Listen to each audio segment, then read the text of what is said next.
ఈ ప్రపంచ ఆర్థిక సింగారానికి అవసరమైన ఒకే ఒక లోహం ఖచ్చితంగా బంగారం మాత్రమే. ఇవాళ దీని ధర ఆకాశాన్ని దాటి అంతరిక్షాన్ని తాకుతోంది. ప్రతి దేశం ఈ లోహం కోసం పరుగులు తీస్తోంది. ప్రపంచ దేశాల ఆర్థిక వ్యవస్థలో కీలక పాత్ర పోషిస్తుంది కాబట్టి అన్ని దేశాలు తమ గోల్డ్ రిజర్వ్ పెంచుకుంటున్నాయి. బంగారం నిల్వ అనేది ఆర్థిక సంక్షోభం వచ్చినప్పుడు ఆ దేశాల అస్తిత్వానికి ఒక రక్షణ కవచంలా పనిచేస్తాయి. ఒకసారి వరల్డ్ గోల్డ్ కౌన్సిల్ లెక్కలు పరిశీలిస్తే మన జనాలు ఈ లోకంలో గోల్డ్ మైనింగ్ ప్రారంభమైనప్పటి నుంచి సుమారు 200,000 టన్నుల బంగారం తవ్వేశారు. ఇక ఇప్పటి లెక్కలు పరిశీలిస్తే 2024లో గోల్డ్ మైనింగ్ సుమారు 3,660 టన్నులకు చేరుకుంది. 2025 నాటికి ఇది 3,750 టన్నులను దాటడం ఖాయం. ఇంకా బంగారంపై ఆసక్తికర లెక్కలు, అద్భుతాలు ఎన్నో ఉన్నాయి. ఒకసారి చరిత్రలోకి వెడితే మన భారతదేశం క్రీస్తు పూర్వం 3000 నుండి క్రీస్తు శకం 10వ శతాబ్దం వరకు దీన్ని గోల్డెన్ స్పారో అని పిలిచారు. అనేక ప్రసిద్ధ రాజవంశీకులు పాలించిన కాలం అదంతా. వీరి కాలంలో భారతదేశాన్ని సోనీకి చిడియా అని పిలిచేవారు. అదంతా విషాదగతం. ఇప్పుడు బంగారం నిల్వలు ఉన్న దేశాల నడుమ పేదగా నిలిచింది. మన దేశంలో బంగారు ఆభరణాలను ఎక్కువగా కొనుగోలు చేస్తారు.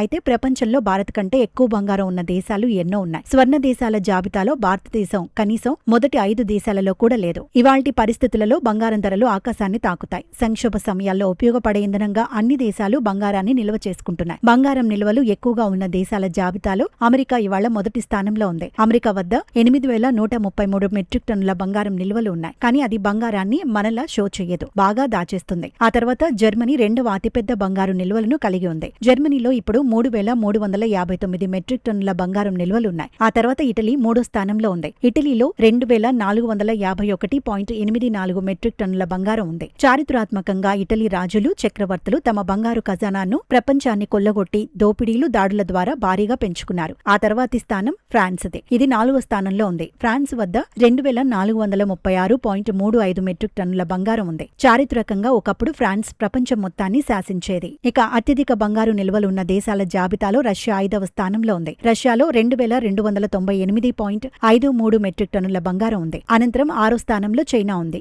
2,068.36 టన్నుల బంగారం నిల్వ ఉంది. అవసరమైన ఇతర దేశాలకు ఈ దేశం రుణాలు ఇవ్వటానికి కూడా రెడీగా ఉంటుంది. ఇక 7వ స్థానంలో స్విట్జర్లాండ్ నిలుస్తుంది. ఇది ప్రపంచంలోనే అత్యంత అందమైన దేశాలలో ఒకటి. స్విట్జర్లాండ్ లో 1,040 టన్నుల బంగారు నిల్వలు కలిగి ఉంది. ఇలా చూస్తూ పోతే జపాన్ దేశం కేవలం 846 టన్నుల బంగారంతో ప్రపంచ దేశాల జాబితాలో 8వ స్థానంలో ఉంది. దేశం దాని పరిశుభ్రత, ప్రవర్తనకు కూడా ప్రసిద్ధి చెందింది. బ్యాంక్ ఆఫ్ జపాన్ దాని బంగారు నిల్వలను పర్యవేక్షించే బాధ్యతను కలిగి ఉంది. ఇక ఇప్పటి స్థితి చూస్తే ఈ జాబితాలో భారత్ 9వ స్థానంలో ఉంది. భారత్లో 743.83 టన్నుల బంగారం నిల్వలు ఉన్నాయి. పురాతన కాలంలో బంగారపు పక్షి అని కూడా పిలువబడే భారతదేశం ఈ జాబితాలో 9వ స్థానంలో ఉంది. అయితే చరిత్రలో ఒకప్పుడు భారత్లో అత్యధికంగా బంగారం నిల్వలు ఉండేవి. అంతేకాదు భారతదేశం ఇప్పటికీ పుత్తడిపై అత్యంత ప్రియం కలిగినదిగా గుర్తింపు ఉంది. టాప్ 20 బంగారం ఉత్పత్తి జాబితాలో భారతదేశం పేరు కనిపించదు. బంగారంపై విపరీతమైన ఆసక్తి ఉన్న ఈ దేశం ఇప్పుడు ఇలా అందరికన్నా వెనకే ఆగిపోయింది.